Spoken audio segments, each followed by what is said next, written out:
The KQ Morning Show, 92 KQRS. This is the KQ Morning Show. It is Friday, October the 13th. Good morning. I just said Friday the 13th. Look out. Oh, spooky. Don't get cocky today. I couldn't miss a Friday the 13th show, could I? No.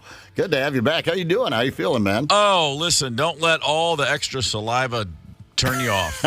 Oh, I thought that was Chauncey. I wish it were. All is well. A little dental gum line procedure the other day. Yeah. A lot of stitches, a retainer, and then now the occasional slurping. But otherwise, hey, I'm doing great. Well, we brought some peanut brittle, Doritos, and apples in for you. So dig in. Oh, it makes my gums itch to even hear those words Captain spoken. Crunch. Oh, my God. When you go a couple days without chewing anything, you really realize how nice it is to chew.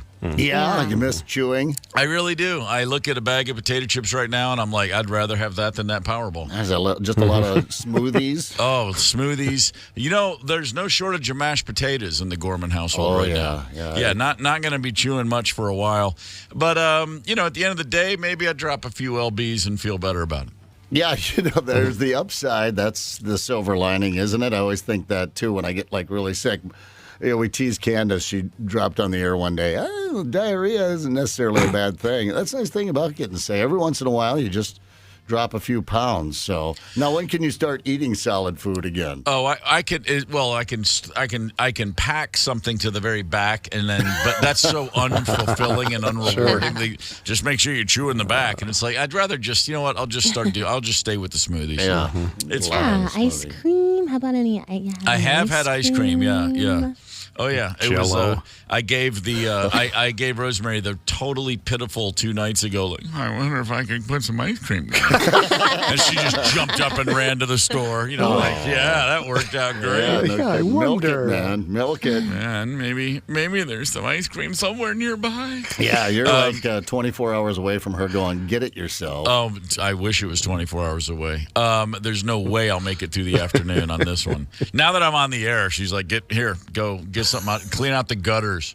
But Wednesday was fun only because I was literally talking like this the whole day, and I felt like it literally felt like you see Ernie Shavers after that Ali fight in the 70s, or you always see these old boxers after that's what it felt like. I'd look in the mirror and go, my face is nowhere near as misshapen as it feels like it is.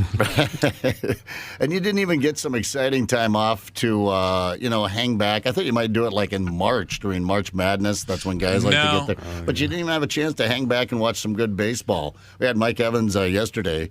Dodgers swept.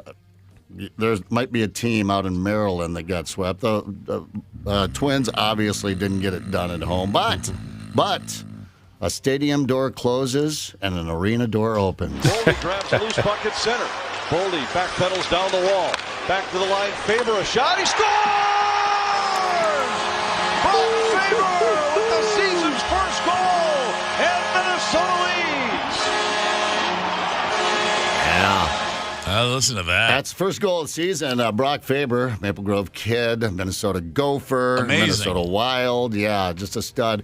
And they brought him up, I think, for the playoffs for a game or two last year. Just kind of got on the ice, and great to see him get the season started like that. The big win over the Panthers, 2-0. But really the story was Gusty, 41 save shutout. Yeah, that's not a bad way to start the season. Hell seeing no. the dinner plate size pucks clearly. Yeah, now they're going to head up to Toronto and then Montreal. We're going to find out a lot about this team right out of the gates this year. I knew that Nashville, Tennessee was not the city I was expecting when I moved there in 2004, and went to a Titans game week 3 or 4, and the crowd was chanting, "Titans suck, drop the puck." And I was like, wow, you guys have really taken to this Predators thing, huh? Yeah. So, yeah. There's always that. My Facebook feed yesterday just blew up with Predators. Everyone's back. There's always hope for hockey in Nashville. With pretty good franchise over the years. But yeah, no, that's awesome to see. And the local kid too. I remember when he came up for a minute in the spring. And, of course, that had all gone into the complete, I forgot all about everything to do with hockey. Then I look at the highlights, and I'm like, oh, my God, hockey, let's go. Right. Good opening win right there. I did watch, because I haven't been here for a couple of days. Yes, I did watch baseball. Not very exciting baseball. I still can't believe the idea that Correa was on deck at the end of that Twins game a couple nights ago. I mean, just gut-wrenching. Like, oh, my God, let the man get an at-bat, especially against the Astros. But as we've all learned, baseball is a marathon followed by a sprint. And, it's like, okay, all the best teams. I mean, the Atlanta Braves got eliminated last night. So much for another team. The Braves, Royals, and Dodgers all won over 100 games. They're all gone. That's just how that works. And it's actually kind of cool. Yeah. I mean, it's exciting. I mean, it is exciting, move on to the championship rounds. But I mean, it's, what did you say? Vikings suck, drop the puck. I think that's what, we were talking with Sam yesterday. I mean, this is just for fans, not for the Vikings and the players and the system and the NFL, just for the fans, because they lost the bandwagoners from last year that they gathered up. Yeah, they're gone now. Right. But for just you're going to have to be one hell of a hardcore fan to want to stay in on a Sunday if they drop this game to the Bears on Sunday, which they might. The Bears suddenly are starting to play a little bit better, and you're going to Soldier Field, which has been a Achilles heel for the Vikings. No, road division games, nothing ever matters. They're always tough. They're always tough. And we'll see. And real quick football note, I did not watch the Thursday night game last night. I watched the first half, Kansas City, Denver. Yeah. The fact that the final score was 19-8. Yeah, what happened there? That's so weird. Somebody somewhere can tell you the last time that score ever happened, but I bet it's one of only a handful of times. I know, what an odd Just score. Look at those numbers, and it's so. Wait, no, what? KC is definitely in that. I mean, obviously they're a powerful team and they're well coached, but they are definitely in that. We'll just do what we need to do to win. Sort of taking selfies on the sideline and hanging out and high fiving. Then we got to go win this thing quick. The most amazing thing about that game last night, to me, and then picture this with the Vikings and any other member of the NFC North. That is 16 straight wins for the Kansas City Chiefs over the Denver Broncos. A division rival to go 0-16. That's mind-boggling to me. I don't think the Patriots ever won 16 straight over anybody during their streak. Or if they did, it was not nearly as celebrated, just maybe because of everything else. But, boy, division. I mean, that's everything in football. It's just about your division. Anyway, I'm glad the Chiefs are in the rear view. I'm looking forward to the Niners coming here next week. Well, I mean, just to see a great football team. Yeah, to see a great football team, and and the Minnesota Vikings aren't a bad football team. They're you could make the argument with the turnovers that they are, but I can't believe I'm going to spit this out of my mouth, but statistically, they've done some things right this year. I don't know. Just go win in Chicago, and let's see what happens the following Monday night. It's Friday the 13th. There's a lot to discuss about that, as there always is. We will dig into that later in the day. And by the way, Zepp, you're about to have a hell of a week. Brian Zepp, our dear friend, going to London today. I tell you what, it's one of those deals that came along. So you guys are going to hold down the fort while I hop the pond. And it was just one of those deals that fell into my lap. Thank you to Maria and her endless, infinite amount of frequent flyer miles and set me up with a place to stay over there for the week. But, I've got a rare opportunity to go over to England and save a couple of bucks. So, I'm going to hang out in London next week. So, I guess what I'm saying is, any listeners, if there's any recommendations for specific pubs that Brian needs to see while in England. Right. It is National Cocktail Week in London. Don't tell him about museums and galleries and sporting events.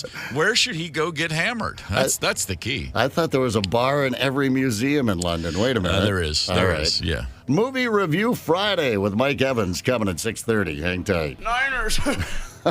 It's the KQ Morning Show.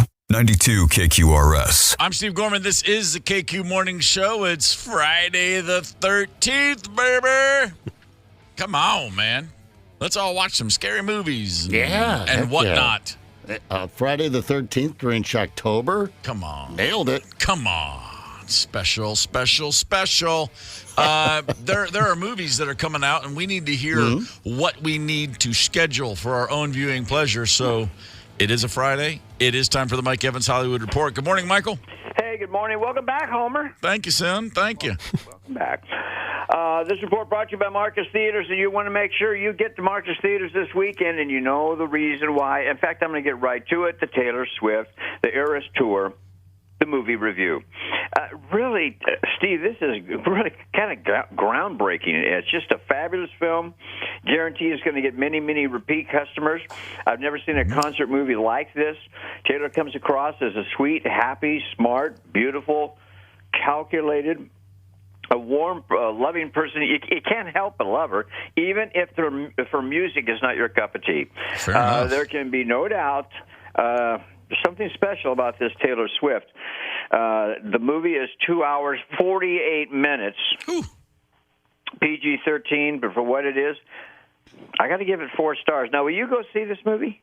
No, I won't. Yeah.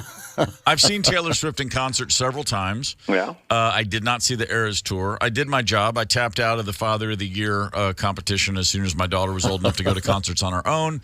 And I am not one to back. I have nothing but respect for Taylor Swift, but I don't have 2 hours and 48 minutes to watch a bunch of songs I don't need to see and hear.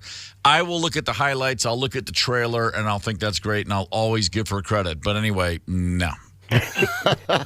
See, now I have my first line in my report about this. I actually took out, and it was, "I am not part of Taylor Swift's demo. I would normally not go see this on my own. However, this is groundbreaking." So, I'm right there with you. I mean, right on. I'm going to watch it, but I'm going to watch it in the comfort of my own home. Atta girl. And, maybe have a couple drinks and just dance the night away. Nice. That's there great. you go. Perfect. Hey, just for the record, 6 years ago, right here on your show, I told you, Will Smith and Jada Pinkett Smith, they don't live together anymore. Right. So it was 6 years ago, and finally Jada has come and admitted it, that they seldom talk. She moved out in 2017. They're still married, but... you talk about a farce of a marriage. So, I mean, ultimately, what is now obvious is that Will Smith just wanted to bitch slap Chris Rock already. I mean, it had nothing to do with it. He was just looking for a reason to go punk Chris Rock. Yeah, it's just it makes you wonder why he did that. I mean, since they don't even talk to each other. Man, very strange. Some movie news. As soon as the SAG-AFTRA strike is over, it's full steam ahead for Michael, the biopic of Michael Jackson. The word is this movie is going to tell everything, the good, the bad, the ugly. Mm-hmm. The script is written by John Logan, who wrote Gladiator and The Aviator. Wow. And it's produced by Graham King, who produced Bohemian Rhapsody, which I love that movie. Okay. Fair enough. Now, is there any truth to the rumor that Britney Spears is playing Michael Jackson? I don't think so. I'll look into that. Okay. The older Michael Jackson. Yeah. In case you missed it, Disney is raising the prices of all their admission fees to all their parks November 1st. Oh, boy. General admission is up 9%, parking up 17%.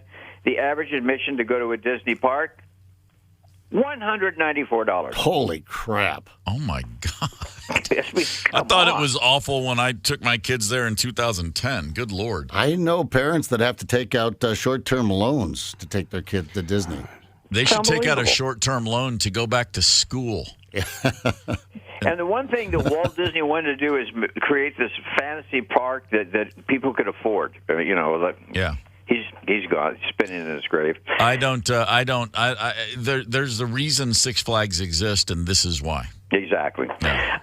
Tom Brady met with the media again to announce he is branching out with his very own personal marketing company called Shadow Lion. Says that he plans to do some acting, some endorsements, make movies, even get involved as a possible TV showrunner with his new organization. He says that some NFL teams have still been contacting him, but he will not return. Okay, fine. I sort of had enough of Tom Brady. I don't know why. What showrunner? What is he talking about? I know.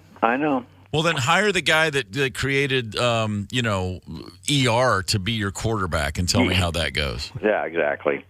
There will not be any meetings between the Screen Actors Guild and AFTRA as the strike continues. But there also will not be any picketing because of the fear there could be some violence due to the Middle East problem. Mm-hmm. And there is going to be a high-level meeting this weekend that will involve the FBI, Interpol, the International Criminal Police Organization, all of France's police organization, NBC TV.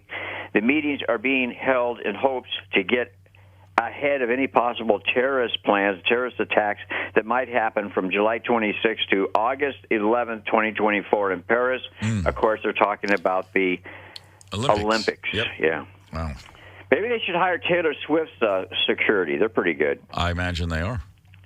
It's just what a shame they have to start already worrying about that. Yeah, I think they're always worried about that. They're just talking about it now with all the news lately. Yeah, absolutely. Well, what you doing this weekend? I mean, of course, the Twinkies are gone. Yeah, they are. I'll still watch some baseball. Playoff baseball is always pretty great. The Wild kicked off the season with a win last night. The Vikings have the Bears. So, if you like middling football, that's going to be perfect. Plenty of things to do to keep us all occupied. What do you got on the schedule, Mike? We're gonna see the grandkids this weekend go to one of our granddaughter's softball game. Nice. Yeah, and I'll be watching some football. Some baseball. You know what? I could never stand the tomahawk chalk. Oh no, it's awful. So annoying. Yeah. Yeah. And I'm a Braves fan. I've been to a million Braves games. I always hated it. Yeah, I mean, so it'll be different. But how about Texas versus Houston, Dallas versus Houston in the American League? I don't want to talk about it. I love the Phillies fans were doing the chop last night to mock Atlanta, and I hate the tomahawk chop. But when I saw it, I was like, oh God, I'll kill those good. I can't stand Philly. Also, it's my least favorite city in America. So. Philadelphia is in my top 5 least favorite cities. I don't mind Cleveland. I don't mind Detroit, but no. Atlanta. And I know you love Atlanta. I was in the park when the bomb went off at the Olympics, and I've had some bad experiences in Atlanta. But how about the Varsity Hamburgers? Well, yeah, man, come on. Don't get me started on the ATL. It's a magical place for me. No, but Philly, I've always said Philadelphia is the city voted most likely to get your ass kicked for just walking down the street. Yeah, I mean, they want to be hated. You're just playing to Philly. They just, they want you to hate them. You know, one thing I like about Philadelphia, the King of Prussia shopping center, which is about, 10 miles outside Philly. It's my favorite shopping center in the country. Is that bizarre? Well, no, Tyson's Corner in D.C. is my favorite. It's got to be somewhere. Might as well be in Philly, Yeah, absolutely. Just thinking about it, I want to sing. It's Aloha Friday, no work on Monday. We're going to play a day Aloha Friday. Have a wonderful weekend. Go Vikings over Bears and Lili Okalani, Lani Ani Okelaku in the cock and ock and Aloha. There, I know he said something about the cock of the walk that time. I know he did. He sneaks it in there. That's in there every single time. A quick reminder right now. I'm not quite 100% because of this procedure, that I just had, a little gum surgical procedure, but at least I'm not dealing with crapulence. Crapulence? That's a feeling of sickness or indisposition resulting from an excess in drinking or eating. Crapulence. That's a real word. Thought it was a bad ambulance company. Remember? I think that might have been my Saturday pre-golf routine before there at Cragen's following that Friday night. Yeah, I was worried about that. Yeah, you were. There was some crapulence on the front nine for sure. I wasn't worried. I was just like, is this dude really going to wake up and golf right now? And he did, so. Hey, play hard. Hey, die hard. Fun fact, true story, 1990 in Los Angeles, my former rock and roll combo, we celebrated, it was October 30th or November. It wasn't Halloween night, but it was right around it. And we had a party in L.A. to celebrate our album going gold. It was a big deal. Gold record. I mean, we were like, hell. This is a band that really was like sitting in the studio a year earlier going, God, if we could just sell 50,000 copies. That was truly our goal. And we sold 500,000 copies. And we're at this party at a bar in L.A. And I leave at 3 a.m. and I go to my hotel. And at 6 a.m. I'm in the lobby with my golf clubs about to go play with Brendan O'Brien. He said, I'll pick you up early. We'll go play 9. And I got in the car and he looked right at me. He goes, have you even been to sleep? And I go, kind of. I'm not really sure. I was still that drunk. Get to the first tee. just crush a ball off the first tee. Literally as beautiful a drive as I've ever hit. Attaboy. Put my clubs on my shoulder. We're walking 9.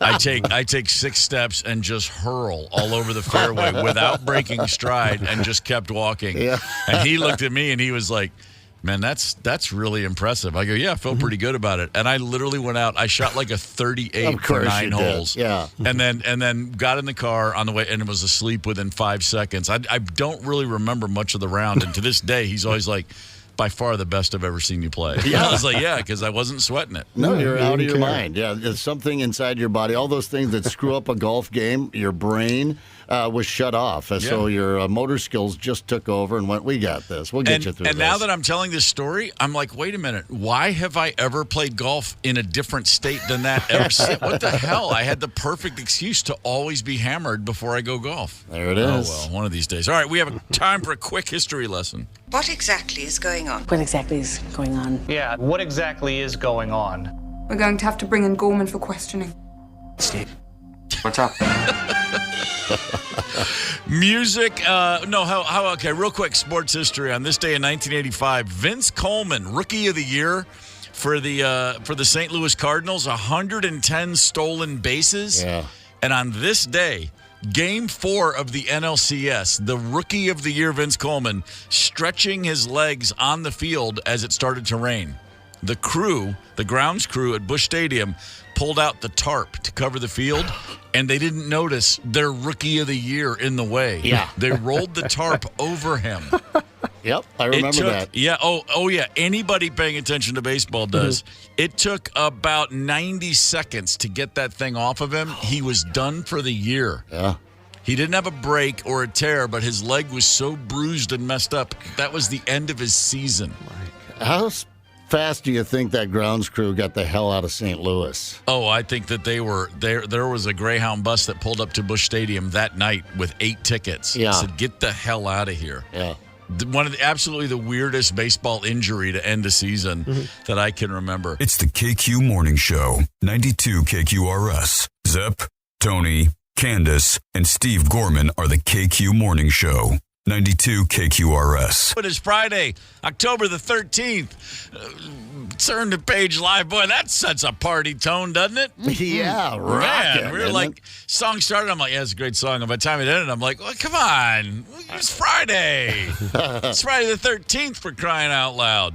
That's kind of special. I mean, there are more Friday the 13th than I was aware of, actually. Yeah. Apparently, at least one a year, every year. There's always a Friday the 13th. There's never any more than 3, but there's always at least one, which kind of takes away all the fun. I thought it was like every few years.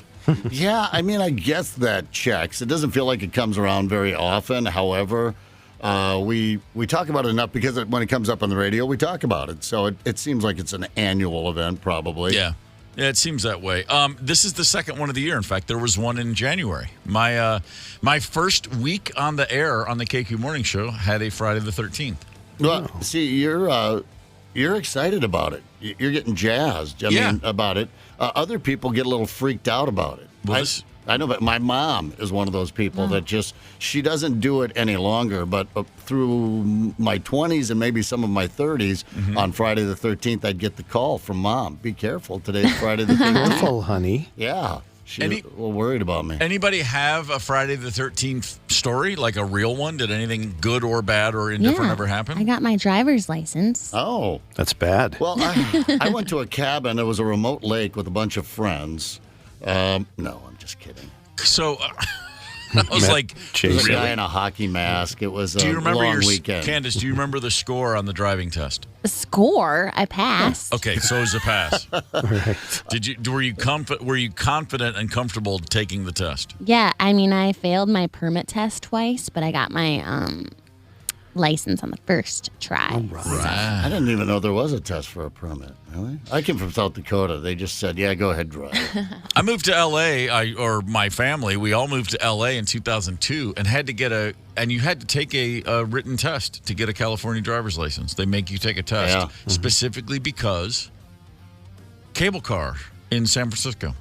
In the state, there are cable cars, and there's different, You have to know how to navigate driving around where the cable cars might be. That they have The right of way scene. It was a whole thing. Lights, arms. They don't put that out there for you. It's confusing. Stop at the arm. Okay. It's confusing. And then if you ever have driven a car in San Francisco, which I have, it's the last thing you care about is the cable cars. You're just hoping the brakes work. Right.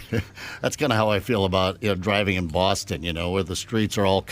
Not all, but they have so many of these streets that are so narrow. I would just close my eyes and go, okay, the mirrors are coming off, and somehow you would just miss. Sure. Or they don't make sense, and they just stop. Yeah, they're they follow the old horse, the old carriage path. They just kind of wander around. As a man about to go to London, man, get ready because Probably not. Lord, does that city make no sense? I did rent a car for the week. You think that was a bad call? I know that's not true. I got a big truck, a big 1-ton truck. In central London, by the way, I have friends who live outside of central London, and if they drive into town, they pay.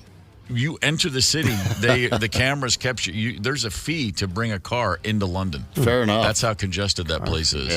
Yeah. Take the bus. Friday the 13th. Couple things real quick, and then we got to move on. A witch's coven consists of 13 members. Yes.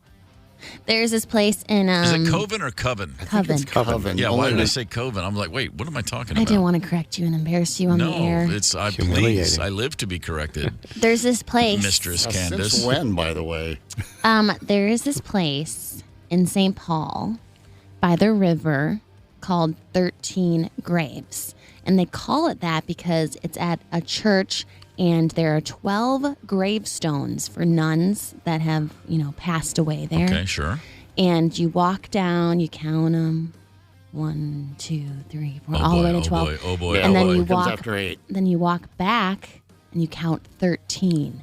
And the 13th grave is supposed to allude to your grave. Oh, for whom the bell tolls.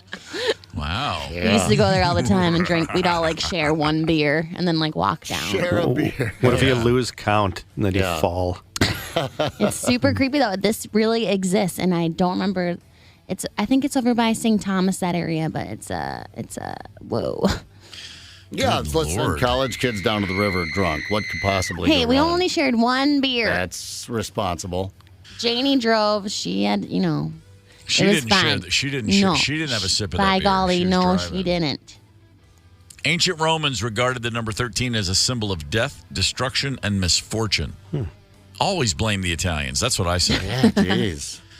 Lizzie Borden uttered a total of 13 words at her trial. And I imagine they were... We're reaching now. This is what I think she said. Okay, seriously, you men... What is wrong with you men? Get out of here. That's 13 words. Yeah, that covers it. I'm a witch. I'm the worst thing going in the world right now. What are you, nuts? Many a woman has thought about picking up an axe based on just that thought alone. It wasn't a witch trial. She just killed her folks, right? That's right. She axed her folks. Oh, well then, probably Chopped up wasn't. her mom and dad. It wasn't so much about the men. I was thinking of the Salem witch trials. I got confused with my crazy trials involving women. But speaking of men, she was onto something, bitching about the men in her life, because we're weird. Let's not kid ourselves. Yeah. Yes, we embrace it. There are a lot of things men do on a daily basis that I do believe that not only would women be kind of horrified, but men are surprised that they're not the only one doing it. There are things that we all do, and then when you have those conversations or someone goes, you ever do this? It's like every dude in the room goes, oh, yeah, I thought that was just me. I do think most of these things are just me. How about this one? Imagining your entire life with a girl you just met. You ever do that? Anyone? Be Men honest. do that? My 20s were basically spent with every woman that I saw, and I would just meet them. We didn't even have to exchange a hello. Yeah. Just a quick interaction, and I'm madly in love with you. I am madly. Now, after one date, I wasn't so madly in love generally, but I could quickly fall out of love. Rosemary asked me once. She said, "I read that that if you're a man, every woman you see, you imagine sleeping with." And I said to her very honestly, "No, it's not just that. That's just a part of it. That's more.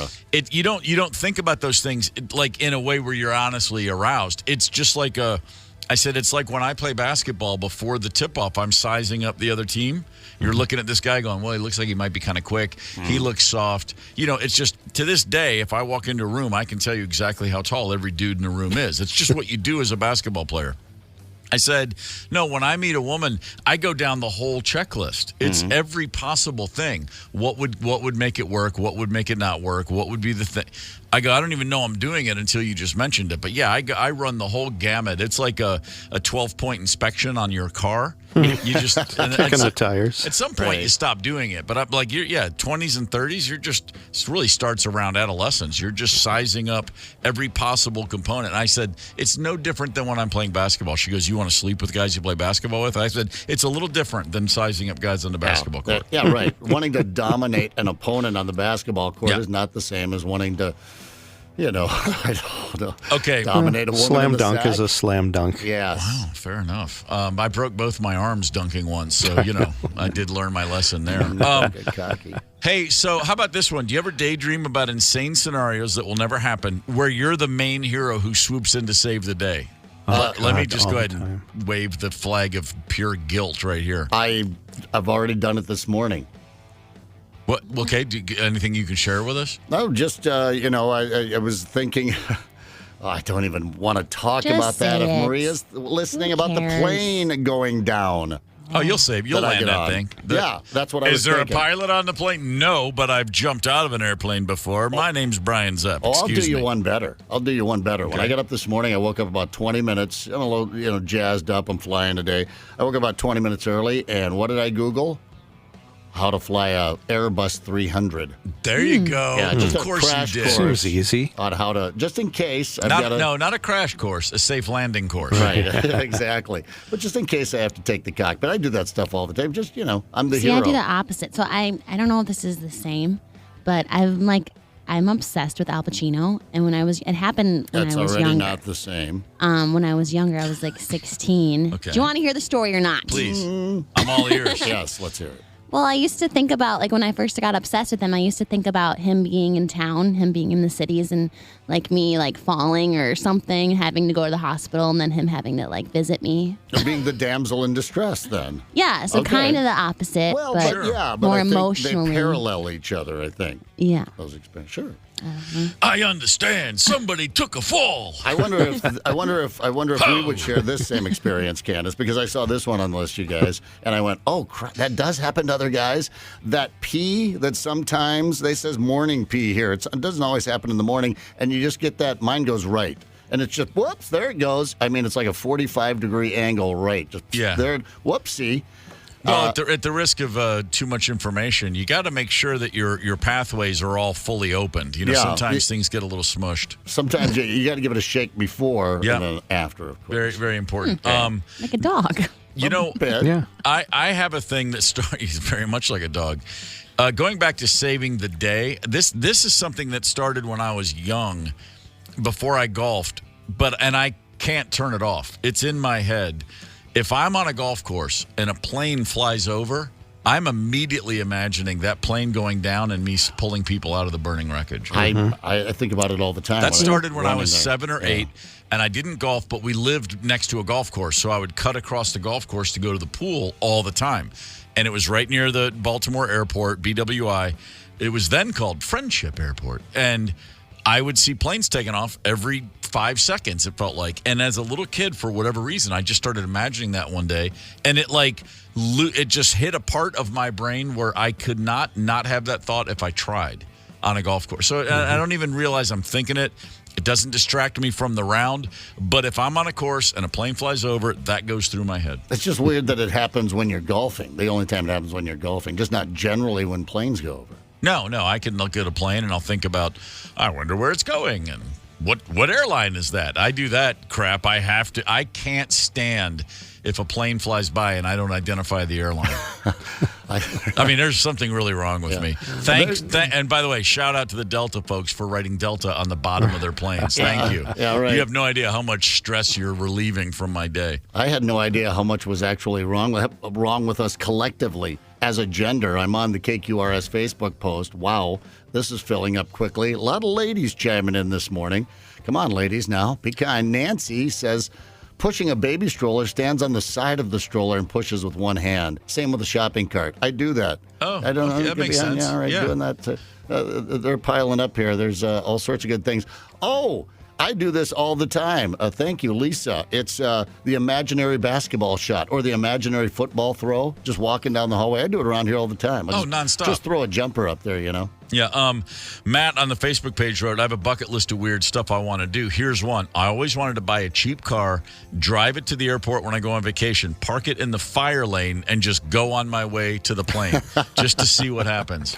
I never thought about that, but I did used to I wanted to buy a used car in college, a cheap one that did drive. And my idea was, let's just drive around. Let's just go run into as many trees as it takes to kill the car. And then I went, wait, let's drive it into the quarry. Let's do that thing where we put a brick on the gas and jump out, drive it off the edge into this giant rock quarry. And I could never get anybody to go along with me, which is probably a good thing. You need to grow up in South Dakota. You would have had a clown car packed with guys, I think. You're just too many rednecks. We don't have a lot to do out there. I have left cars parked outside the airport where you're not supposed to. Back in the day, this used to work. If you rented a car and you were late to get to the airport or you just didn't want to deal with turning it back in, I did this several times in the 90s. You pull right up to ticketing, right where you're like dropping someone off to check in, and just leave the keys in the car and lock it. And then you call the rental, you call Budget and go, I locked the keys in the car. It's right out front the check-in. They're like, okay, we'll go get it. That's you just a walk clever in. hack right I did that there. a few times. And then they started this whole fob thing, and you don't use car keys anymore. You can't lock your keys in the car anymore. But back in the day, that was a pretty good one. That's good. I like that one. I'm remembering that one. All right, well, we're just getting started with weird things that guys do that we don't necessarily admit to. The common weird things guys do. Ladies, pick on us, please. We'd love to defend ourselves this morning. 651-989-ROCK on the talk and text line. We have something up on the KQ Facebook page. Might have to get into some of this teachers behaving badly stuff. Really weird stuff happening in the class. If I was a teacher, these are the kind of things that would happen. We're going to try and get all that in before 8 o'clock because we're giving away Queen with Adam Lambert tickets at 8 o'clock with a game show. Hang tight. Is that right, Mr. Poopy Pants? You bet. It's the KQ Morning Show. 92 KQRS. I'm Steve Gorman. This is the KQ Morning Show. It is Friday the 13th, October of 2023. The things that happen during a commercial break around here, I think they'd be we should have a reality show where it's just the commercial breaks. For instance, I just explained to Candace and had her pull up on YouTube something called HR Puffin Stuff that she was unfamiliar with. Loved it. Come on, man. HR Puffin Stuff. How high were children's comedy writers in the 70s? Mm-hmm. Yeah, this intro is very confusing. Yeah. Oh, it was a confusing time. Don't get me started on the Sid and Marty Krofft land at the Omni in Atlanta, Georgia. All those bizarre shows that were happening. It is Friday the 13th. Check this out. There are 13 knots in a hangman's noose. Oh. There are 13 steps leading to the gallows. Oh. That actually sounds like the first two lines of a Jason Isbell song. There's 13 knots in a hangman's noose and 13 steps leading to the gallows. Now it sounds like Gordon Lightfoot. What rhymes with gallows? Shallows. Marshmallow. All right, I'm gonna write that song. I'm gonna get Isbell his next hit.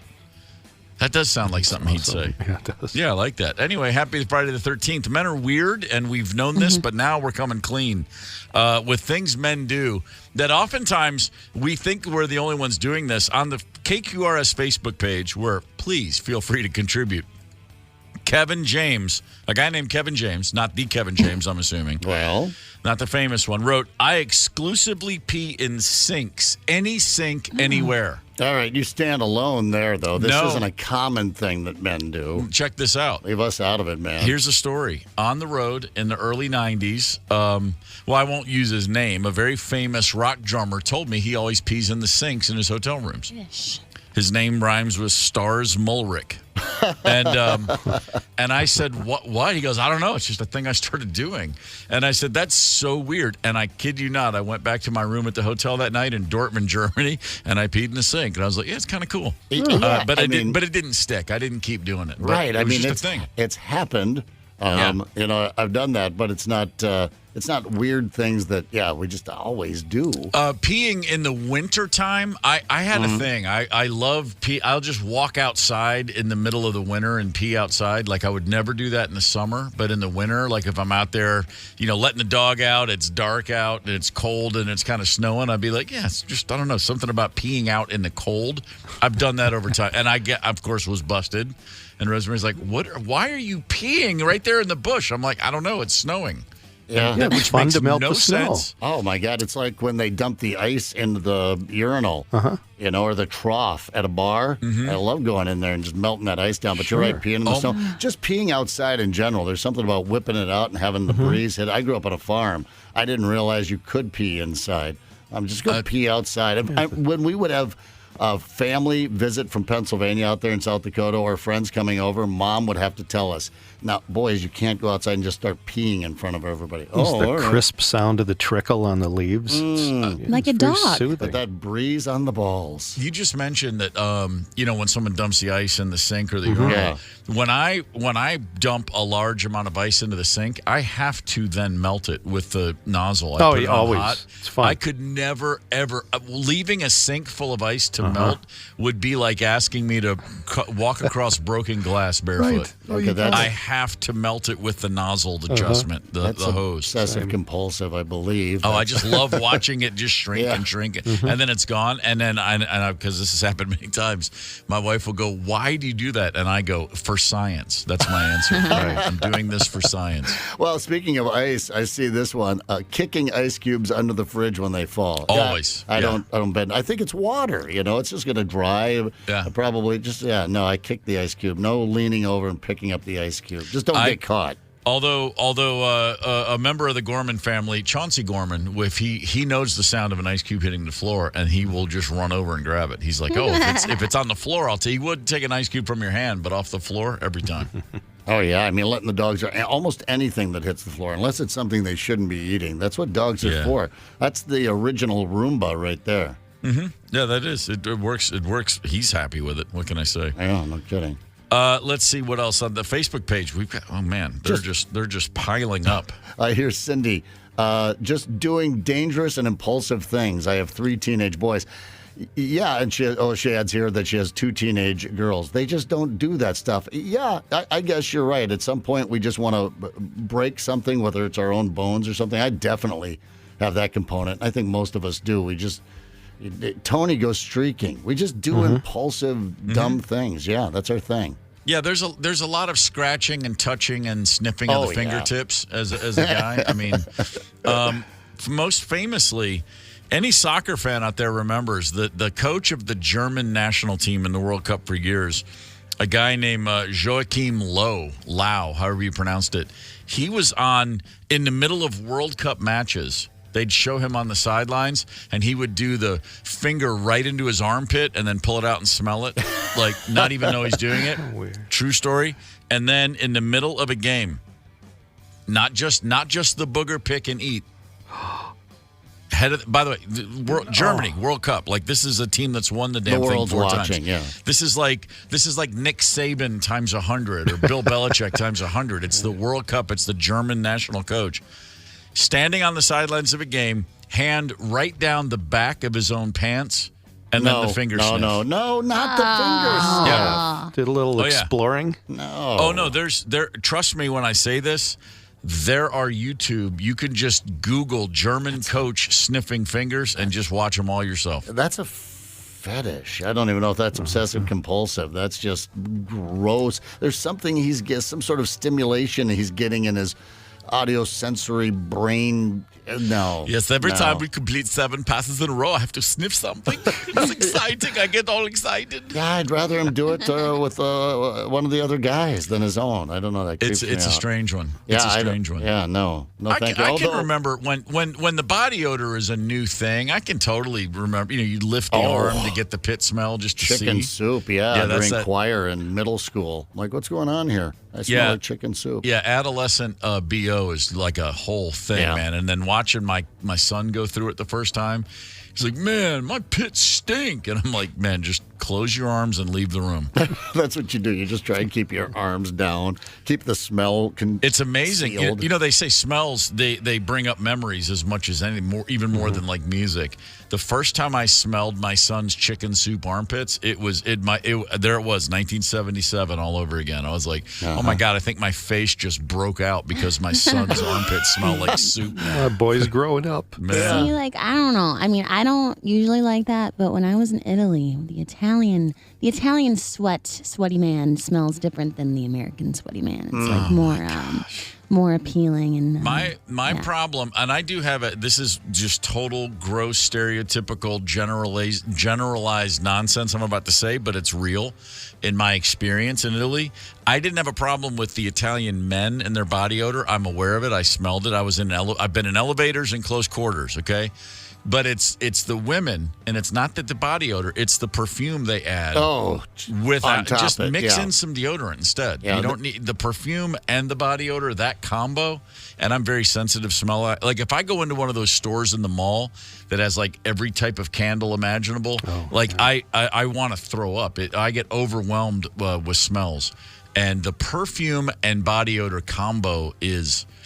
Oh, my God, is it brutal? It doesn't conceal it. You're right. It just blends and creates this sweet funk. And when I say sweet, I don't mean it in a good way. Just being in malls alone. I hadn't been in a mall in years, and I had to pop into a mall. That's where they have the Apple stores. They all seem to be in a mall, as far as I know. The nearest one was. So off into the mall. I went inside the mall. Sometimes I'll go to a restaurant where you just go right in. But in the mall, everything stinks in there. And I know it's probably pleasant to a lot of people, but you just go to a clothing store. Yeah, they'll spritz the clothes. Oh, yeah. My friend Janie used to work. I've been talking about Janie all day today. She used to work at Janie. Okay, fine. I want to call her Jamie. Janie's got a gun. If I meet Janie, I'm going to call her Jamie, and she's going to say, that's fine, Steve. So she used to work at Hollister, which was like the downgrade that's one of the smelliest stores ever. Abercrombie and Fitch, yeah. Okay. So her job literally was to fold clothes once in a while, but her main job was to just go around and spritz the perfume. Why do they do I had that? no idea. I'm not going to buy a shirt that smells like that. I didn't know they did that. Yeah, put it right on the clothes. Yeah, it's obnoxious. Linda on the Facebook page, attention span of a gnat when he's watching TV. Switches back and forth between 10 things in 5 minutes. Has to have the remote in his hand, on his lap, or on his stomach. Fingers in the ready position on the remote to move on to the next thing. To which my response is, how else would you ask me to watch TV? Right. The other hand is near the testicles. That's been observed, too. Like, you always have one hand when you're watching TV. Down the pant, the half down the pants, like the Al Bundy kind of thing. Yeah. That's a real thing. I mean, but God forbid you get stuck with a commercial. Oh, no. I mean, not even a microsecond. And I've had this conversation with my wife several times. I'm watching 2 different games at a time. 2 football games, 2 basketball games, anything. And, as soon as one goes, you flip to the other one, and then you flip it back. And I will... like if it's an NFL, before you had the red zone and all that stuff, this is when you have 2 games to choose from. And she would always say, you have the game you really want to watch, then you have the game you have on for commercial breaks. Yeah. For sure. And you just know when to switch back to your game. Yeah. This is a conversation we had in the 90s a lot. She'd go, you go back to the game exactly as the broadcast returns every time. And I'm like, yeah, that's called just years of staring at the TV on Sundays. Well, it's learned. That's a learned response. Now we have something called the NFL Red Zone, so they figured it out for us. So we don't even have to. I'm losing that skill just keeping that on 7 hours. Was that 7 hours and no commercials and just solid football? That's fun. I bitched about the Red Zone until I watched it once. I know. And then I was like, I will be buying this now. Yeah, I'm like, I know. I watched the football game, man. I want to see the nuances. I'm watching the offensive line. I just want to see the mood of the game. No, NFL Red Zone. I'm gone. American, short attention span theater. Love it. Tiffany Ann on Facebook, insist on doing random projects before house parties. They cannot help with things like setting up the party or anything involving the party. Nope. They can only complete bizarre side quests before a party. Oh, my God. That is so completely true.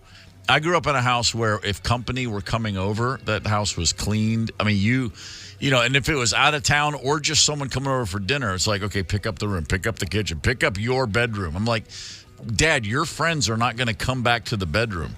Pick up your room just in case. You never know. There could be an emergency. Yeah. My parents had this thing, and the house was never, and it wasn't one of those, there's 8 kids, so the house looks like a tornado just went through. It was always put away, but it got extra put away and spit shined anytime somebody was coming over, and I hated that as a kid, and I'm so guilty of that now. If someone's coming over to drop, hey, I'm going to drop this off, I'll be there in 2 minutes, I immediately start straightening. Sure. And it makes no difference. And it doesn't mean a thing. It's so Pavlovian. And I will, as I'm straightening, going, don't do this, don't do this, don't do this. But I'm like, nope, got to put those pillows just right on the couch. Got to put the remotes on the table where they belong, but they're never there otherwise. It drives me crazy. I can't stop doing it. We can't stop. That's the point. It's the KQ Morning Show, 92 KQRS. Zep, Tony, Candace, and Steve Gorman are the KQ Morning Show. 92 KQRS. I'm Steve Gorman. This is the KQ Morning Show. It is Friday the 13th of October. Good morning. That was Aerosmith, Walk This Way, who Aerosmith has not yet announced the rebooked dates for the Peace Out Tour. Not sure if they are going to walk back this way. That's a bunch of old men. You get them off the track. It's hard to get the it's hard to get the horse back up there and running sometimes. That's how it goes. Rolling Stones, however, Keith Richards, I believe, yesterday was on Howard Stern's radio program and said basically they're putting dates up soon. The Stones are going back out next year. Bunch of dudes in their 80s at this point. He'll be 80 in December. Mick is already there. God love him. Man, and by the way, we've heard 2 songs up the new Stones album. I think we're unanimous and universally like, hey, it's pretty darn good, guys. Way to go. The initial reviews I'm reading of the entire album across the board saying best Stones record in almost 50 years. Wow. Like this is apex. This is on, and I remember in 1989 people said Steel Wheels, it's just like the early 70s again. And no, it wasn't. It was okay. It was fine. But I've just seen enough reviews where I'm kind of reading between the lines going, no, I think this actually, it seems like it is pretty darn great. Can't wait to hear it. It's coming out next week. Getting Andrew Watt to produce and did some writing on that as well. Yeah. I think made a big difference. It's got a big, bold, badass sound. Honestly, I don't. You'd have to go back to maybe Tattoo You for me. I love the fact that Ronnie Wood gave an interview and he said Andrew Watt ran the sessions and held everyone's feet to the fire and he set the clock and he did it all. And Keith heard that and goes, no. It was me and Mick. It's always me and Mick. It's like, Keith, it's okay, bud. It's okay. Let it go. Climb a coconut tree. Yeah. There's some, and I love Keith as much as anybody, but there is something different about the 2 tracks we've heard, and I think the one thing different is a guy named Andrew Watt is in the Andrew Watt, who by the way is currently at Sunset Sound in L.A. making the new Elton John album. Of course he is. I mean, that guy's calendar is packed. Yeah, sold for years, and he's a kid. He's in his 30s. Yeah, really. Oh yeah, he's a young man. And he's got the Elton John record going on. Elton, and I know my nephew, who's got a band called Illiterate Light, is in L.A. at Sunset Sound right now. And he's called me last night to tell me how it was going. He said, Elton John's in Studio A. I go, really? He goes, yeah, he's got Chad Smith playing drums. He just went down the list of all those guys playing on the sessions. And he said, yeah, Andrew Watt's the dude. And I was like, okay, well, go down there and say hi. Go get Elton to play on your record. And my nephew's like, yeah, I don't think it works that way. You don't know if you don't ask. All I'm saying, exactly, you don't know if you don't ask. When's the last time a 30-something rock musician who's unknown went up to Elton John and said, hey, man, you want to play on my track? Probably doesn't happen every day. You might get a good answer. You might not. I don't know. Yeah, you might. I mean, those are the kind of things. We hear stories about that in classic rock all the time, don't we? That someone just was in the right place at the right time and had the seeds to go, hey, sure, I'll play on it. Why not? And the way recording studios are set up, and I know a lot of people don't know this, there are multiple rooms. There's Studio A, B, C, or 1, 2, 3. So you can be dropping by a studio to go see a friend, and you walk into another studio you go to the wrong door down the same hallway, and it's an entirely different session. There are millions of stories of guys ending up on records for that very reason. Like, John, or there's the better stories are when 2 bands are in the same studio and they're listening to each other and don't want you to know. John Mellencamp had the great story of he was making his debut album and he was working on I Need a Lover, like a hit, and he was feeling really good. And then the Eagles were across the hall. And he goes, yeah, you think you're doing something, you're making your debut record, and then you go listen to what the Eagles are recording, and you're like, I don't even know how I got a record deal.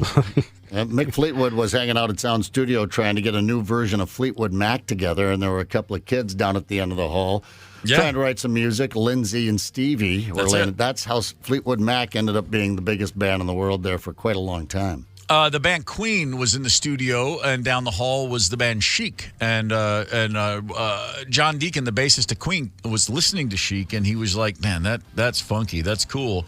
And that's where he came up with Another One Bites the Dust. Their kind of disco-y song. Mm-hmm. He was listening to Chic bass lines and kind of coming up with his own version of one of those. And he always said, like, that's my version of a Chic song, which never would have happened if he hadn't walked down the hall every day and heard those songs coming through the door. It's the KQ Morning Show. 92 KQRS. I'm Steve Gorman. This is the KQ Morning Show. It is Friday the 13th. Whoo, baby, October the 13th. A lot of weird stuff around the number 13 over the years. There are ocean liners on planet Earth now in the year 2023.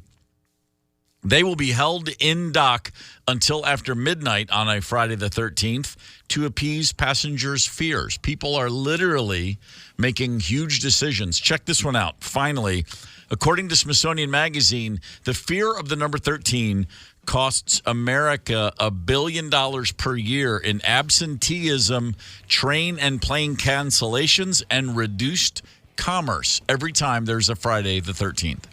Yeah, I mean, it's gripping some people. I don't understand why. I told you my mom would call us up when we were kids and tell us to be careful. It's Friday the 13th, a gentle reminder, just to watch, because she thought that day something bad was more likely to happen than any other day. Hotels will not have a 13th floor or a 13th room because people won't want to rent rooms there. They lose money. No. It's always a thing. If I am in an elevator and I see a 13th floor, I'm kind of surprised. There was a band, so 13th floor elevators. It is so dumb. Unless, of course, you work at a hotel that actually does have possibly a curse or some hauntings, or just wrong place at the wrong time over and over. And with that in mind, we are now joined by Amy Price. Amy Price, you may have seen Amy Price in a Netflix series called Crime Scene, The Vanishing at the Cecil Hotel, a true-life mystery from a hotel in Los Angeles. Amy Price was the manager at this hotel for a while and had quite a story to tell. Amy, good morning. Welcome to the show. Morning. Thank you for having me. Yeah, it's a pleasure. I've seen the show on Netflix, but that's just one of the many things. So long story short, you worked at the Cecil Hotel in downtown Los Angeles for about 10 years, and you had a whole series of unexpected things happen while you were there. Oh, 100%. That would be just getting started and how to explain it, yes. And this is a job you walked into having no idea of the history of this place. No idea of the history of the place, and I didn't have any hotel experience either. Well, what I wanted to jump into. So for anyone who doesn't know about the Cecil Hotel, it's right in downtown Los Angeles. But what you then learned was, for a better part of a century, there's a lot of mysteries. There are a lot of, let's just call it, bodies turn up at the Cecil.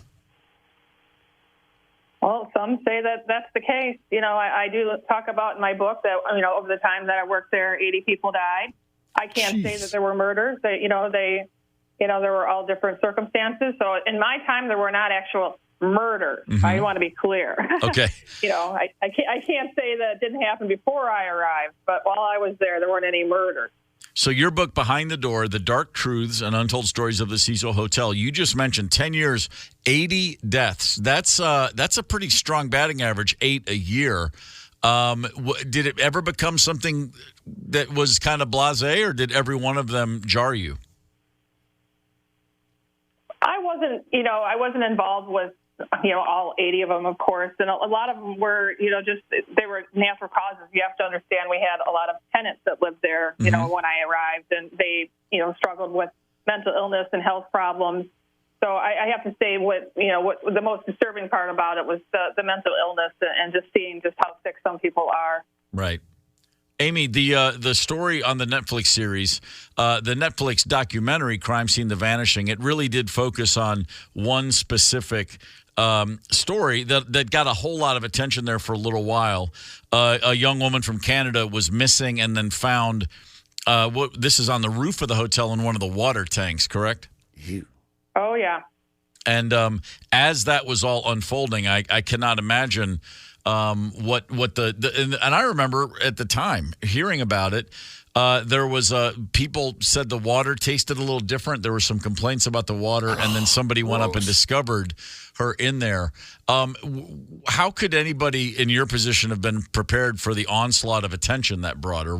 Did you find yourself looking in the mirror on days going, how in the world did I get here? Absolutely. I mean, I'm not even sure I can quite paint the picture of just how intense that period of time was, and it was, an incredibly sad time along with, just trying to manage the business and figure out what the next steps were. I mean, it was just an absolute whirlwind, and it seemed to go on for a really long time. Yeah, it is a sad time. I mean, as much as everybody's so fascinated by the bizarre circumstance, and there's a very famous elevator video, the young woman who lost her life, she was in an elevator having some sort of an episode maybe, or, it was just a very bizarre thing to see. But at the end of the day, that's someone's daughter, that's someone's friend, and then there you are dealing with probably countless unimaginable requests for information. This is not what you had in mind when you went and applied for a job. No, and in fact, that particular case and that particular time, if in the future, if I ever have to do a job interview and someone asks me, what's the most stressful thing that's happened on the job, and that certainly would come to mind. Yeah, safe to say. Yeah, it says that there were unwanted personal attacks on you as a result of that. We're talking about the Netflix series that blew up the crime scene, The Vanishing at the Cecil Hotel, and you ended up receiving personal attacks as a result of that?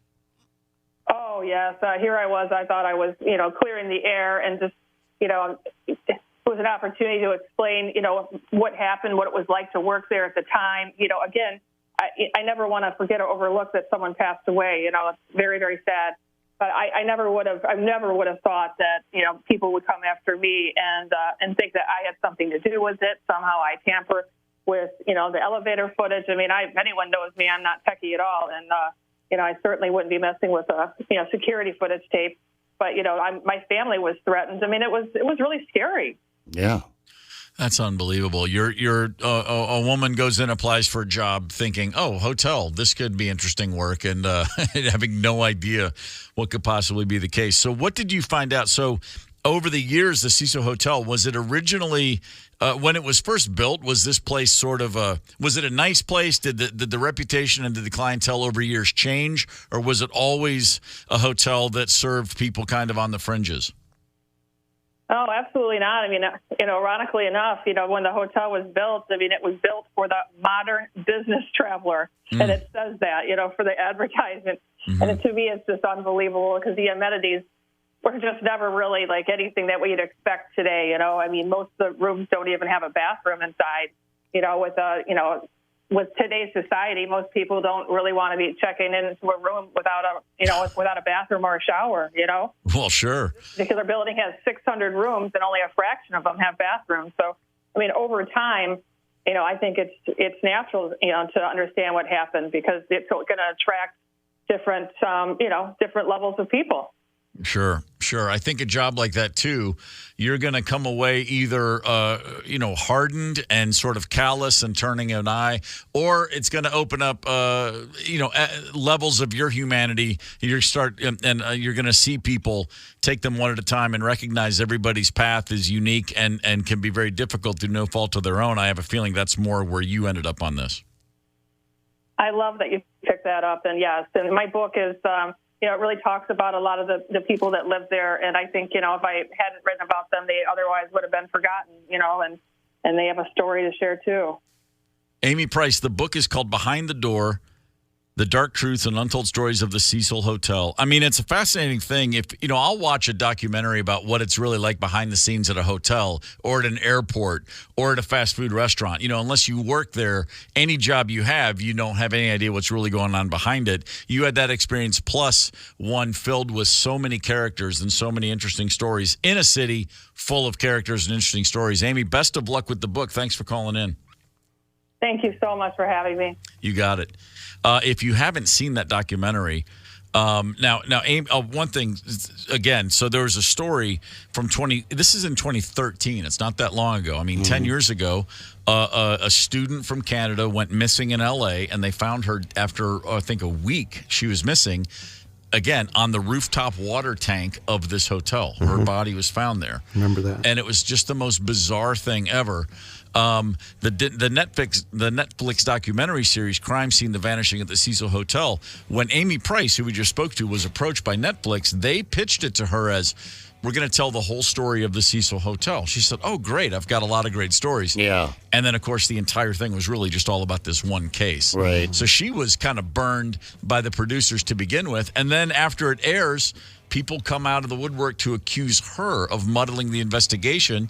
And as you just heard, she gets death threats. It's just, so man, you can do... what do they say? That's what you get for trying to do the right thing. No matter what you do, someone's going to find a reason to attack you. And I'm glad that we interviewed her. I watched most of that series. I didn't get all the way through it, but they did. It's the way it's edited and the way it's presented in a way that, they were looking for, not necessarily to stage her as the bad guy, but they wanted that, I guess, that contentious relationship between the manager of the hotel and what was going on. Right. They wanted to cast some mysterious doubt on her, and they, and that's the way they edited and put that together to be sensational. Of course, she talks about in her book that Richard Ramirez, the Night Stalker, that psycho serial killer, stayed there for a short time because at that time, by the time she was managing it, it was basically a Skid Row hotel. Right. A lot of the residents were there in their lives, and Richard Ramirez was that typical serial killer loner guy. He didn't take up residence there, I think, for a long time, but there's just enough about this hotel that it's I'm intrigued with her book. So we've all had a sense that we've lived something before, deja vu. We all know that experience, that term, the feeling. Here's another one. Deja visite is another term that I wonder if you've ever had this. More like the deja vu, as I said, everybody knows that. Deja visite, which is a French term, describes the peculiar sensation of knowing your way around somewhere you've never been before. You ever go somewhere for the first time and you just happen to know where you're going at all times? I've had that happen a million times. Yeah, it feels oddly comforting. By a million, more like, a dozen. But, I traveled a lot, but there were certain towns, certain neighborhoods I'd go to, and I just seemed to know exactly how to get where I was going without knowing it. It's kind of a weird feeling. It sounds like a weird feeling. I've not experienced that. I have the opposite of that. Everywhere that I go that I know, I feel like I've never been there before. I still get lost in this building. My wife, we have a general rule in the family. If we are all together and it's, okay, wait, which way? Where was that? She'll go, I think it's this way. My two kids and I will immediately go the exact opposite direction. Always works. Yeah, wrong way Zep, they used to call me. And I would even say, all right, now I'm going to get down here, go that way. And then for some reason, my brain just disconnected. Yeah, the family was on the road 10 years ago in 2013. We were in Paris, speaking of déjà visite, and Rosemary and the kids left the hotel and went out to go to the Eiffel Tower and just walk around one afternoon. I was not there with them. And the whole story that came back to me was, we were going back to the hotel, and she went completely the wrong way, got turned around, and then Connell, who was 12 at the time, he just led them all right back. He just had the internal compass was right there for him. So gotta have at least one. When I was in Paris, I went to Jim Morrison's grave, and it did take us a while to get there, but I did get there, and it was because I heard a little Doors music coming from the grave. Sure. But it did lead me there the correct way. Did anyone else hear that music, or was it just you that heard it? I guess I never confirmed that. No, they actually, because I've been there too, and there was Doors music playing there. Yeah. There's a Candace on the road. She's coming to see me like a girl. I can totally hear that. And it's all in your head. He's singing to me. Yeah. Candace awoke before dawn. She took her face from a jar in the ancient gallery, and she walked on to the graveyard. Hey, the 92KQRS Kickback Jackpot is at $6,000. Meet up with Woody and Bud Light at Carbone's. Or is it Carboni's? I stopped. I figured as much. Carboni's in Lakeville. Never been. Probably should go. During the first half of Sunday's game, sign up for the Kickback Jackpot. Yeah. If the first play of the second half is a kickoff return for a touchdown by either team, you could win $6,000. If not, we'll roll the prize money over to the next game. We'll add another $1,000 to the pot. Complete contest rules, 92kqrs.com. Go get $6,000. Yeah, I'd love $6,000. Stupid things guys do. Wow, ladies just having a lot of fun this morning. By the way, I thought women peed in the shower too. Is it just guys that always pee in the shower? Yeah. Sometimes. No. Do you ever pee in the shower when you're not taking a shower? No. In a pinch? That's pretty good. Kathy just said breathe. She's what? That's hilarious. The way we breathe or the fact that we're breathing? Just don't breathe anymore. All right. Well, I'm going to hold my breath for the next 15 minutes. We got some of this coming up. Maybe some teachers behaving badly. You keep that breathing to yourself, Brian. That's amazing. You know, I'm going to take a deep breath and say, wild wind. We've got a highlight. Hang tight. Let's talk about chicks, man. Yeah. Chicks, man. It's the KQ Morning Show, 92 KQRS. Zep, Tony, Candace, and Steve Gorman are the KQ Morning Show, 92 KQRS. I'm Steve Gorman. This is the KQ Morning Show. It's Friday the 13th. And therefore, let's listen to the Black Crowes. Black Crowes. That song, Jealous Again. I said earlier in the show, I didn't pay attention to lyrics a lot. I listen to songs. I like them. I pick out some words phonetically. But there's a whole other thing I'm looking for that lyrics are just a part of. I have friends who they just go by the lyrics first. That song, Jealous Again, the first single released by my band on my first album, I had no idea what the lyrics were. We were in L.A. shooting the video for that song, and someone from the record company came up and said, man, cheat the odds that made you. And I said, what's that? He said, cheat the odds that made you.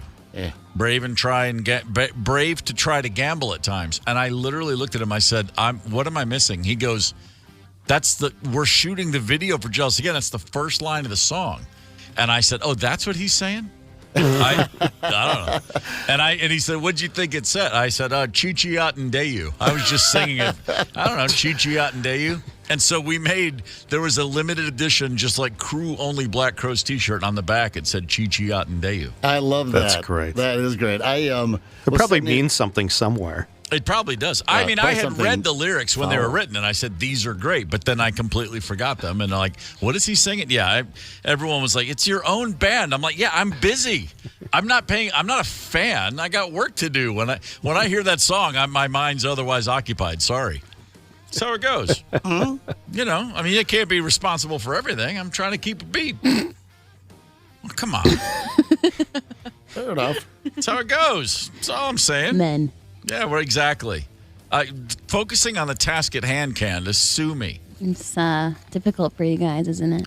It is. Yeah, there's a lot of things that are difficult for us. It's difficult for women to understand, but life's quite easy for guys. It is Friday. I bet. It is Friday the 13th. Tarot card number 13 is, in fact, the death card. Oh. Depicting the Grim Reaper. Yeah, man. There's a reason. And as we discussed, also, hotels rarely have a room number 13, usually don't have a 13th floor. But they do. Yeah, they do, but we don't call it dumb. That. We call it 14. Dumb. Okay, one last little, oh boy. Here's a Friday the 13th piece of information for you. Although this didn't happen on a Friday the 13th, the driver responsible for the death of Princess Diana hit pillar number 13 at the Place de Alma when she was killed. The 13th pillar in the tunnel is what okay, now you're stretching it. Stop it. Right. I don't care. Reaching here. What about Taylor Swift? 13's her lucky number. Everything's 13 with her, right? It's been lucky for me. Really? Yeah, I've always had a good time. Got my driver's license, got a hot date. Got a hot date tonight. You know, everything's good on the 13th. You got a hot date tonight? Yeah. Anything you want to share with us? Nah. No? Oh, come on. So, do you guys want to tell you the story about 13 graves again? No, that's good. What are you wearing tonight? Time. Is this black pairs of clothes? Is this the Amish guy again? No. He went back to Menominee. Okay, really? Okay. Went back to monogamy? What did you say? Isn't Menominee in Wisconsin? Is that a Jewish? town. Jewish? I'm sorry, town? Amish. You guys just leave me alone, okay? Where did that come from? I don't know. Like it's something so crazy. Where did it come from? Like I've been thinking about it all day. Name a Jewish town. I hate you. Jerusalem? Yeah, we got a Jewish guy on the show, and he doesn't know where Jewish came from. I literally just mix up my words because I'm all flushed. Because you're flushed because we're talking about your hot date for the night. And you did have a hot date with an Amish guy. Yeah, once, but it was just shut up, Tony. So hang on, Amish guy. So he definitely Where was. did that come from? So he definitely was circumcised then, because that's an Amish thing. Oh, my God. Oh no, it's not. Anyway. So anyway, if you're just joining us, Candace has a date tonight. She's awfully excited. She went down to the 13 graves, and when you first said that 13 graves, I swear I thought you said 13 grapes. And I was like, 13 grapes in St. Paul? Is it like a winery? But on this Friday the 13th, we have been discussing just how stupid men are, which well, basically we do that every day around here. But there's a lot of great things men do that you may not be aware of, or, well, men don't know people are watching, but everyone's watching us, and we all have, the KQ Facebook page has exploded with comments. I think most of these not from men telling us what they do, but from women telling us what the men in their lives do. Yeah, I don't even know why they bother. Only hear the first part of a sentence. That's because you don't have anything interesting to say. Oh boy, there we go. You know, the second half of your sentence must not be worth listening to. How about this? When they go deaf when they are doing anything, like stop ignoring us. Some don't, and some don't help with anything, cleaning, and when they do help, they take the easy things. Oh, listen, I at least have the self-awareness to say when we're cleaning the house, I'm not really cleaning, I'm straightening. I'm putting things away. But like dusting, I'm okay with a vacuum cleaner, but dusting, wiping, doing the windows, doing the countertops, there's certain things I'm happy to do pots and pans, happy to do that, but wiping the countertops drives me crazy. I just don't think I'm good at it. That's weird. The wipe, huh? I don't know what it is. Wiping? I guess I'm not good at dusting. Dusting is like I don't know what that is. I turn into like a czar, and I'm like, this is peasant's work. That's the easy way out, though, honey. I'm not good at it. I think that's what it is. I don't feel like I'm doing this this beautiful home justice. Up to your standards. Sometimes you try, though, like folding clothes. I will fold clothes only to have them unfolded and refolded. I'm like, it's pretty much folded. I'm not balling it up. It's, I didn't do the thing where the shirt sleeves both go in, and it doesn't look like it belongs on a store shelf, but it is indeed folded best to my abilities. Fun fact about me, I'm no problem doing laundry. I like the whole process. Mm-hmm. I like putting the perfect amount in, getting the soap going, get the sudsy. I like doing the extra rinse cycle just for fun sometimes. I like transferring to the dryer. I like folding it. I'm 100% down with laundry all day. Cool. See, I love to fold too. I love to fold clothes while I watch football because I'm doing something domestic and manly at the same time. It's a good combination. That's cool. I actually don't like folding, and I don't like doing laundry, so that works out. I don't Why does that work out? In case I stop by on a Saturday. Yeah. We all live together. I think the listeners know that probably. Obviously. Guys suck at cleaning up after themselves in the bathroom, especially when they trim their beards and other things, and they think that they did a good job when they think it's clean, and it's not. No. I didn't think we did a good job. How do you know that's beard hair? I guess it's not curled. I'm talking about when I lived with my little brother, so I don't want to go down that road and think that way. But I'm just saying he would like cut his hair and it'd be like in the sink, and I'd be like, look, do you not see this in the sink? And he's like, I cleaned it. You can't even see it, and it's right there. Dude. I'm not the greatest social media guy. I post occasionally. I'll do the thing where like in one day I'll post 3 things on Instagram and then not again for a month and a half. I just but and I've had Instagram for like 10 years and I just don't get it. But the most responses I ever got on an Instagram post was probably 6 or 7 years ago. Out in Arizona, me and Rosemary out there, and I had a beard going for a while, and then I decided to shave. And so when I cut all the whiskers first before shaving them, it was just a big pile of beard hair. And I compiled it all, and I dropped it into like a drink glass, and just took a photo of it. And I said, Something about even the drinks are dry in the desert. It was just like a cocktail glass full of whiskers. And I posted that, and I swear I got like every single person who saw a comment, that's disgusting. People were so horrified. All right. It's just human hair. Yeah. And I specified, and I said, this is facial hair. But yeah, it really triggered something in people. I hate it. Yeah, you hate hair? I hate any sort of hair that's Whiskers? not. That's not still attached. It's supposed to be. No, I Well, I guess that's why women shave everything, I guess.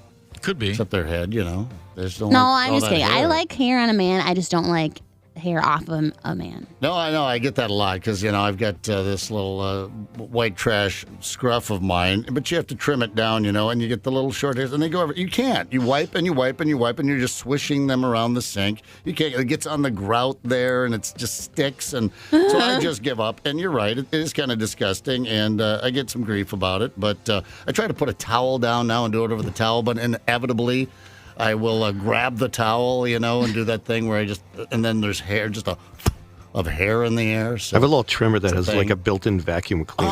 Like a Flowbee. Really? I should. That's actually. I should get one of those. Cool, but it's not flawless thing still. Yeah, it's still a couple out Escape. there. Yeah. Oh, look at you guys. You're bonding. Wow, that's really nice. I have this wonderful moisturizer that I want to share with you. It's coconut and You know aloe. right where to put it. Rub it in. Just good. Lather up. Mumble while we do stuff. Carol says men mumble while we do. Yeah, I'm a mumbler. I'm kind of a mumbler, hummer, mumbler. Make noise. I make a lot of noise. That's just how that goes. And I'm almost always making noise in time, for the record. And that's if I'm in the middle of, let's say, the pots and pans, if I'm washing the dishes and I'm in the sink and I got the sponge and I'm going, I am making any number of sounds like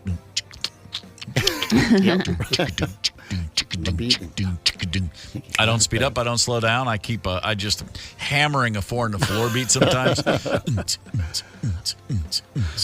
Kathy's got a good one here, because if you see a woman do this, and I would occasionally, it doesn't disgust me at all, but it takes you back. You kind of give it like, hey, look at you, and that's spitting, because I'll hawk one up all the time. Sure.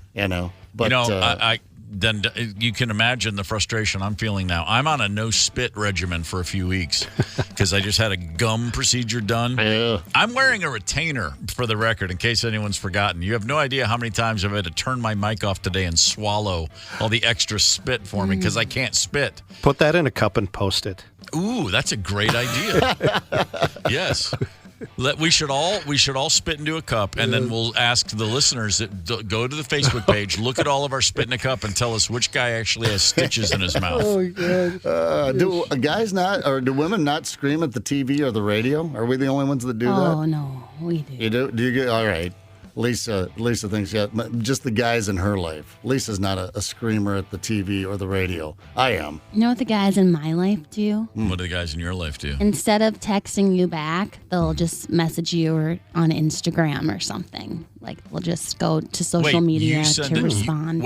You send a text via phone, like good old-fashioned text message, and then the response comes in a different format? Not even like a response platform? to what I asked, just like an interaction. Like you ignoring normal communication as far as texting and calling and just going right back to the social media. But first it was Snapchat, got off Snapchat, too much for me. Not good. Now it's on Instagram, all these DMing and messaging and liking and stuff. It's a very my generation man thing to do. Oh, all right. Man, who needs more than one way to communicate anyway? Oh, I'm with you. I'm with you. I'm back on. By the way, I am so back on. I've said this for years, and now it's becoming a true quest. My definition of success changed about 10 years ago to I will consider myself a success when I no longer have a smartphone, when I just get rid of it. So like, you don't need it? No, and when I don't feel the need to keep up with emails and texts and news and all that, and when I also decide I don't care if you can't find me, I'm done. That's my new definition of success. That was my whole plan about first thing you do when you win the $1.73 billion. Right. You buy a phone. Yeah. But See then you later. But then where's my phone? I need to transfer $1 million into I don't know, whatever. I know what I'm saying. I know that I've taken all my social media off my phone No social media on the phone. You've got to sit me down at a computer, which doesn't happen very often. Here in the morning, that's when I get involved with social media. That's it. Then once I walk out of here, I mean, I don't even have a computer at home. I have a laptop that I'll occasionally open. But, yeah, so it's just no social media. That's a really good idea. Yeah. It's I'm not going to do it, but it's a good idea. Yeah, it's nice not to have it on there. Okay, Unabomber. Yeah. I'm Well, working where did out a that come manifesto. from? I heard Jewish comments. Now he's all fired up. Do you know that the number 13 is considered lucky and spiritually significant in Judaism? Oh, is it really? Is that true? Yes, it is. Oh. Lucky 13s, that's a bar. Put that in your pipe and smoke it, Zepsinski. Zapinski. Whatever. What was the guy's name? Kaczynski. That was what it Kaczynski. was. Oh, yeah, that's right, it was. Oh, Kaczynski. Yeah. All right, let's get on with it. It's Friday the 13th. Double fist pumps into the air from Candace Ashley Wheeler as she is preparing for a weekend for the ages. Yeah, it's going to be epic, dude. History is about to be made this weekend for Candace Wheeler. I can't wait to hear about it on Monday. It's going to be awesome. It'll be historical. It's going to be historical. There's going to be great stories. There will be a mention of, at some point at least along the way, there will be a pickle involved. There generally is. I love pickles. There's always think about how often you hear the word pickle come out of Candace Wheeler's mouth. I love them so much. Yeah, I mean, there's always a reference to something about it. Hell, Tony, you even brought in pickles last weekend in Brainerd. You had to add them to a burger. Oh, peanut butter and pickles. The peanut butter and pickle cheeseburger. God, that was good. Oh, my God. That was really good. I haven't tried it. All right. I'm going to put it on the list. The Blue Oyster in Brainerd. Blue oysters, pickles, and peanut butter. No, it was a cheeseburger. Oh. With pickles and peanut butter. It's going to be a big weekend for Candace. It's going to be a big week for Zepp. You're going to experience a little something the Scots call the Cruchy Proochles. The Cruchy Proochles. I think I'm going to get some of those compression socks, though, so hopefully I won't experience that. All right, you know what I'm talking about. This is a feeling of discomfort or fidgetiness that comes from sitting in a cramped position, like, say, on an aeroplane. Well, I do it for 4 hours every morning in this god-awful chair in Studio E, so That's true. I feel like I've been in training for it. So double that up, do about 8 hours, and then you're going to be in England. Yeah, sounds good. Nice trip. I've done some overseas flying. I've had any problems, but I was a younger man, so who knows? Right. What It's kind going to of be blood great. clots will take me out? You'll be fine. Just get up and walk around on occasion.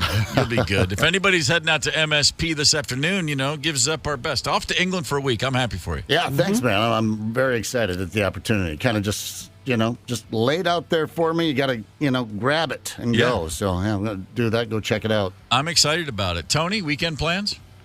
I think I'm just going to be on the phone with Zepp, hearing about his adventures.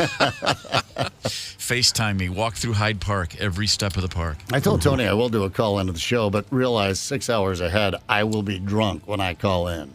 Which is different how? Well, I'm, how sober and cranky I can be in the morning. I will not be that. Oh, come on.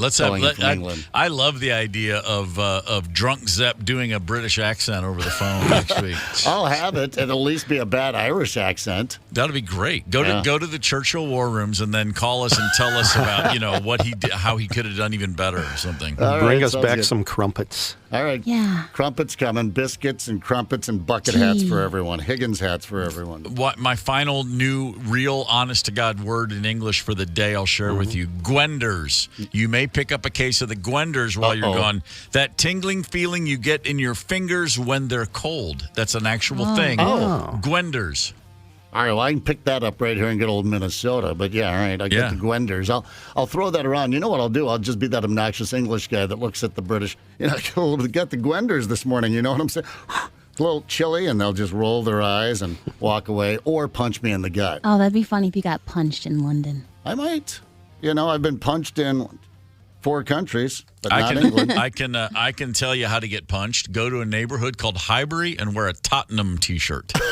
There's no way I could possibly memorize that. Good. Well, just he ended up in Hyde Park wearing a tutu. Yeah, or just go, just look at the map of all the soccer clubs in London. Yeah. And wear the wrong jersey, wear the wrong shirt into the wrong neighborhood. I'm going to wear. Was it the Manchester? I'm going to wear that over to the Arsenal Stadium and start talking some trash. No, seriously, wear a Tottenham shirt to the Arsenal Stadium. That's the arch rival. All right. The North London rivals. That'll get you a punch. That'll get you a thumping. English boys better bring it. I was raised in South Dakota. I know how to knock some teeth out. You'll notice I still have mine.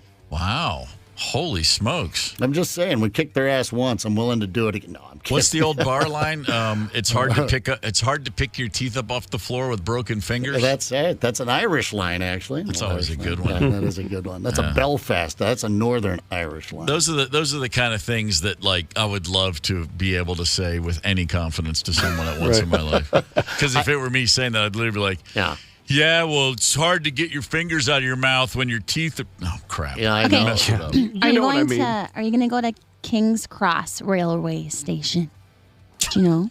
King's Cross Railway Station? Are you Googling over there? Well, because remember I asked you earlier, and you're going to the train station. And you said there's a lot of train stations. There are. Yeah. Well, I'm going to a couple. The King's Cross right. has the platform where Harry Potter... went into to get to Hogwarts. And, where you disappear. It's got like the extra half a track or half a door or something weird. If I just think you should go. It would be accidental because I'm not going to seek out any Harry Potter experiences. They have all that Harry Potter stuff in the Universal Studios set up over there, and you can go on Harry Potter walking tours. I can guarantee it. I've never watched 1 minute of Harry Potter. It's Harry Potter season. Is it? Okay. Yeah. And what was his thing? What was Harry Potter? He's a wizard. A wizard? Sure he was. You're a wizard, Harry. I thought he was just a dork who lived under the stairs. Whoa. I was thinking more like a drunk or something like that, like a Mr. Bean. That's who I thought you were talking about. Are you sure you're not thinking about Mr. Bean? No. Right. Fun. Hey, check this out. Fun fact. One of my first trips ever to London, band lands at Heathrow. We're driving through town to get to our hotel. And as we're all like in a big van over there, it's more like a day coach because it's band and crew. And we go by the very famous, world famous department store Harrods. Mm-hmm. Yeah. Legendary place. Right. And as we're driving by, there is a shoot on the sidewalk with Mr. Bean, Rowan Atkinson, standing there on set as we drove by, and all of us just plastered to the windows because we loved his show Blackadder, which was late 80s, early 90s. Yeah. And it was like one of the great celebrity sightings of all time. We just couldn't believe there he was. Like, oh my God, that's Mr. Bean standing right there. And there's no one on earth more than Rowan Atkinson where you don't even have a moment's question of, is that actually him? It's just like, that is clearly him. Right. And I can't hear what he's saying, but I bet you it's funny. That's hilarious. I like the Blackadder stuff. The Mr. Bean stuff got away from me a little bit, but it's a one trick pony kind of. But Blackadder is as good as it gets. I agree. Absolutely fantastic. All right. Well, since no one asked about my weekend, just wondering about that. What you doing, Steve? I'm just gonna keep drinking smoothies and being miserable with this weird Poor retainer Steve. in my mouth. Poor Steve. He's got a swollen gum. Yeah. I've got stitches in my mouth, and my gum is swollen. This is Tony. I called you Wednesday to just say I don't think I'm going to make it in Thursday, and I was I think I can't talk now. Well, I don't know if I'm going to come in to work. That's what it Do sounds not like. record that, Lee. I should have You're recorded slipping. it. That was a mistake. That was a mistake on all of our parts. Let's look back. How about a history lesson? What exactly is going on? What exactly is going on? Yeah, what exactly is going on? We're going to have to bring in Gorman for questioning. Steve, what's up? Where is that from? We'll have to bring in Goldman for questioning. I'm not telling. Is it Luther? Is it the British show Luther? It might have been. You know what? There's many Gorman references. You'd be surprised. The British show Luther, starring Idris Elba, or Stringer Bell, as I'll always call him. There's an episode where I think it's the pilot episode where a character named Steve Gorman is shot and killed. And there's a whole thing. And everyone's, I saw like, how'd you hear about Steve Gorman? Yeah, he's dead. And I'm like watching it going, that's weird. It's just not that common a name. It's not like my name's John Smith. Mm-hmm. Anyway, I'm still here. So there, Luther. On this day, sports history, October 13th. In 1985, the weirdest injury to ever end a baseball season for a player happened. Vince Coleman, Rookie of the Year for the St. Louis Cardinals. The man stole 110 bases as a rookie. Yeah, machine. Game 4 of the NLCS. He is on the field stretching as one does. The rain starts to fall. This is the craziest thing ever. And I know someone listening remembers this. The grounds crew, they start to roll the tarp out to cover the infield as they do. No one noticed their rookie of the year just in the grass stretching. They rolled the tarp right over him. My God. Over and he got trapped. And when they finally got the tarp off of him, his leg was mangled. He was done for the season. Yeah. Game 4 of the NLCS and the rookie of the year with 110 stolen bases. The grounds crew ends his season. It turns out I did a little digging and Googled that, and they actually made that grounds crew into mulch and planted them right into the turf. They certainly did. By the way, the guy who replaced him, Tito Landrum, knocked in 4 hits and 3 ribbies that day. Way to step up, Tito. Yeah, so they made it all the way to the World Series. They lost in 7 to the Kansas City Royals in one of baseball's most famous blown calls in Game 6 at first base. That's a whole nother story for another day, but make no mistake, in Hopkinsville, Kentucky, which is full of St. Louis Cardinals fans, there's one specific fan named Grant Schaus, one of my closest friends. And back in the 80s, after Don Dinkinger, the umpire, blew it for the Cardinals, Grant Schaus somehow found that man's home phone number and prank called him for weeks and weeks and weeks. And that's legendary. That's awesome. Nothing like the charred, blackened heart of a 14-year-old sports fan. Being ruined. Or no, 14? Hell, he was 20 at the time. I was trying to give him a break. God, so many opportunities with a name like Dinkinger to prank call, too. No kidding. It wasn't his first rodeo. The KQ Morning Show, 92 KQRS.